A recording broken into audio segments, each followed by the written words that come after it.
রাধে রাধে বন্ধুরা, তোমরা সকলে কেমন আছো? আমার গোপাল অ্যান্ড অদিতি চ্যানেলে তোমাদের সবাইকে স্বাগত।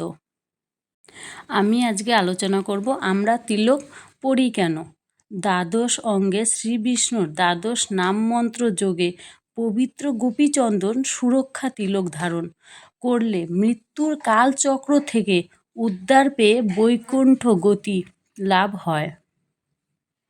শ্রীমদ্ ভাগবতে মহাজন শ্রী যমরাজ তার দূতদের প্রতি নির্দেশ বাণী দিয়েছেন, কারো অঙ্গে তিলক দেখলে তার কাছে যাবে না।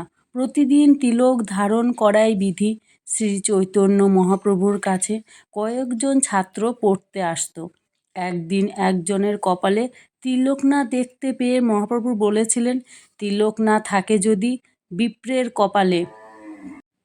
তিলক না দেখতে পেয়ে মহাপ্রভু বলেছিলেন, তিলক না থাকে যদি বিপ্রের কপালে, সে কপাল শ্মশান সদৃশ, বেদে বলে। তবে বেদে বলেছে যেইখানে যার কপালে তিলক নেই তার কপাল হচ্ছে শ্মশান সদৃশ।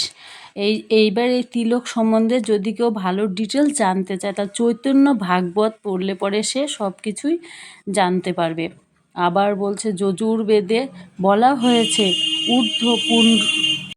যজুর্বেদে বলা হয়েছে ঊর্ধ্বপুণ্ড্রং যো ধারয়তি সমুক্তিভাগ ভবতি।